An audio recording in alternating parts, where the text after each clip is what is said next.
กันยานี้เป็นวันไข่สุกเฮียนใหม่ซึ่งเป็นวันที่ในโรงเรียนของพวกเราจะมีการเปลี่ยนแปลงในการสอนการเรียนวิชาคณิตศาสตร์ตามหลักสูตรปึ้มแบบเรียนและครูมือครูที่ได้รับการปรับปรุงใหม่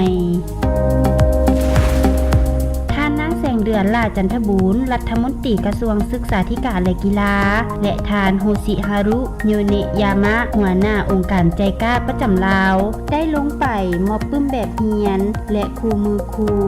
วิชาคณิตศาสตร์ฉบับปรับปรุงใหม่ให้นักเรียนและครูโรงเรียนปฐมสมบูรณ์บ้านทงกลางเมืองศรีสัตนานครหลวงเวียงจันทน์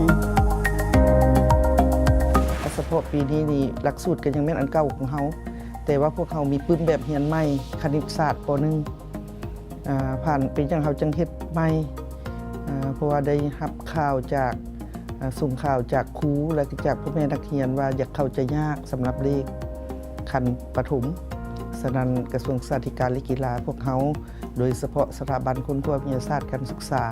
ก็ได้มาปรับปรุงขึ้นใหม่ให้มีหลายสีสันมีหลายรูปแบบเฮ็ดให้เด็กน้อยมีความจับใจอยากเรียนเลขอยากเรียนคณิตศาสตร์ท่านฉะนั้นได้พิมพ์ส่งไปเมื่อทุกเมืองแล้วแล้วก็ผ่านการทดลองให้เด็กน้อยมา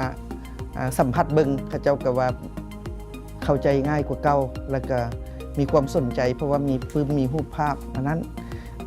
การพัฒนาเทอนี้ปื้มแบบเรียนเทอนี้ก็เป็นพนักงานของสถาบันค้นคว้าวิทยาศาสตร์การศึกษาพวกเขาเป็นต้นตอแล้วก็ได้รับการช่วยเหลือทางด้านวิชาการจากองค์การใจกล้าประจำสปป.ลาว